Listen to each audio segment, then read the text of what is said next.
Welcome to This Explainer. Okay, today we are diving into something incredibly high stakes.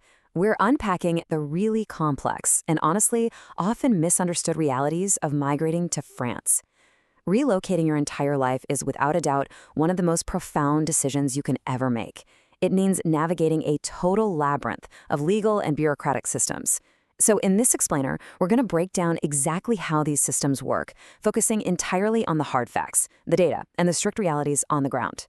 Specifically, we're going to be looking at Nepalese nationals trying to navigate this massive, unyielding French immigration framework.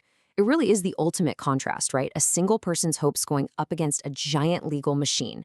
And within this journey, there's a very specific, very dangerous narrative floating around that we absolutely need to address head-on. So, is the asylum system just some clever shortcut? That's the massive question we have to grapple with right out of the gate. Because right now, there's this pervasive myth out there that treating international asylum protection like a visa hack is some sort of smart, strategic move for economic migration. Well, spoiler alert, it is incredibly dangerous. And today, we're going to look at the exact mechanics of why that is. You know, it's actually pretty easy to see why this illusion is so powerful. I mean, on paper, the asylum route looks like the ultimate deal. On one hand, you have literally zero upfront friction. No university enrollment, no academic records to prove, no bank balance checks, and no hefty tuition fees. And on the flip side, you're promised immediate state support. We're talking government accommodation, a monthly stipend for basic living costs, and free healthcare. It is incredibly tempting. But as we'll see in a minute, that temptation hides a really severe cost. All right, let's map out our agenda for today and systemically break down the legal weeds here. We'll trace the migration trajectories, analyze the pathways, uncover the timeline realities, walk up the status staircase, and finish up with universal rights. Section 1. The migration trajectories, mapping your options. When it comes down to it, there are basically 4 distinct legal pathways that define your trajectory in France. First, consider the asylum route. It's a high-reward but highly volatile and risky path because it's driven entirely by claims of persecution, not economic ambition. Now, contrast that with the student visa. That's a slow, steady, and dignified path driven by education. Then we have the elite, business, or talent track. And finally, you have the really dark, descending trajectory of the tourist visa, which almost always ends up being a trap. Section 2. Analyzing the pathways, the bureaucratic breakdown. Okay, let's dive into this because this is where the reality check happens. If we look closely at the risk of ruin, a super clear picture emerges. For the asylum route, the risk is extreme, deportation if your claim is denied. For the tourist route, overstaying also carries an extreme risk, a permanent ban and just living in constant fear. But if you look at the student and business pathways, the risk of ruin is incredibly low. Yeah, sure, they have high upfront friction, they require tuition or serious capital, but their long-term payouts are highly predictable and, most importantly, safe. Let's take a quick look at the absolute extremes of that spectrum. On one side, you've got the talent passport. This is an elite track granting a 4-year residency card, but the cost is undeniably steep. We're talking a minimum of 30,000 to 300,000 euros in capital, plus flawless paperwork. On the completely opposite side is the tourist visa overstay. Now, this is fast to get, but the reality is incredibly harsh. Overstaying is completely illegal. You're forced to live in constant fear of police checks, and it permanently destroys any future chances you might have to regularize your legal status. Section 3. The timeline realities, time as a hidden cost. We need to pivot to a really crucial aspect that almost always gets totally ignored when people evaluate these pathways on paper, and that is the hidden cost of time. Let's trace the asylum timeline. Year 1 forces you into this high-stakes limbo. The bureaucracy can literally drag on for 12 to 24 months, and during this time, work rights are absolutely not guaranteed, which forces a total dependency on the state. Just take a second to imagine putting your entire life on hold for 2 years, just waiting. By year 2, you hit a massive decision point.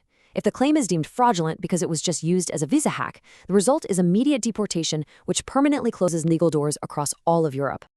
But watch what happens when we contrast that with the student timeline. Yes, year 1 has high upfront friction. You absolutely have to prove your bank balance and pay your own living costs. But look at year 3. Graduates earn an APS, which is a 1-year job search permit to legally transition into the workforce. And by year 5, this steady trajectory rewards you with a professional work permit. So, sacrificing that immediate comfort upfront builds undeniable legal legitimacy and a real solid professional network. Section 4. The status staircase, tiers of protection. Okay, but let's play this out.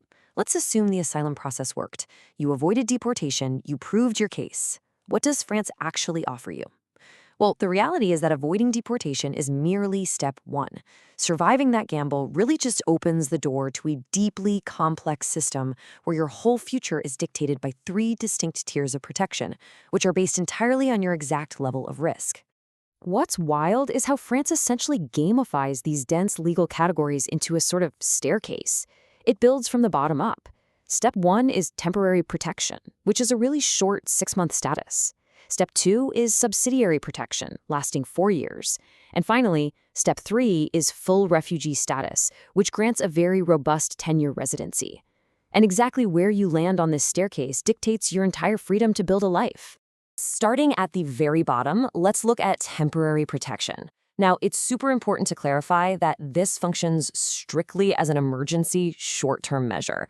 It's activated exclusively during mass displacement events. Think of the war in Ukraine, for example. It's valid for only 6 months at a time. It does provide immediate work rights and a stipend, but it is deeply tied to ongoing immediate crises, not individual persecution.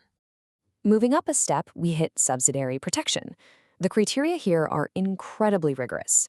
It's granted when you don't fully meet the refugee criteria under the 1951 Geneva Convention, but you face genuine, verifiable danger back home. And by that, we are talking about a verifiable risk of death, torture, or armed conflict. Now, this tier gives you a 4-year card and full work authorization, but you have to constantly prove that returning home remains dangerous.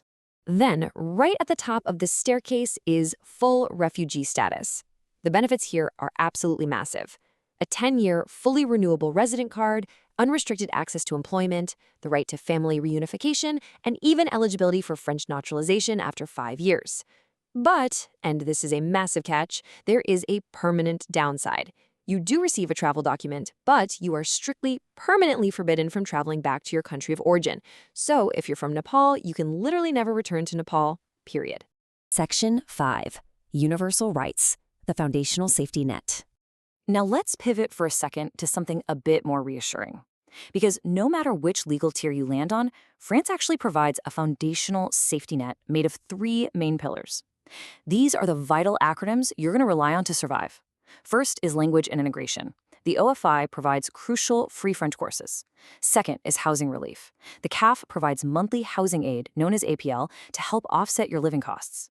And third is education. Free and mandatory education for all children under 18. So these universal benefits really help ground the heavy systemic risks we've been talking about with the very real humane reality of French social support. But all of this brings us right back to our main reality check. Treating the asylum system as a visa hack destroys real futures. France's system is deeply thorough, it is highly scrutinized, and it's designed to find the truth because it is a vital, life-saving mechanism for people facing actual, genuine persecution. Filing a false claim just to bypass student or business visa requirements, it's not a clever loophole. It's a massive gamble that can permanently end careers, separate families, and result in immediate deportation. Which leaves us with one really crucial final thought. When you weigh the low, steady, predictable trajectory of a student visa against the permanent, high-stakes gamble of a fraudulent asylum claim, is bypassing the system really worth risking your entire future? The data, the timelines, and the strict legal realities of France clearly say no.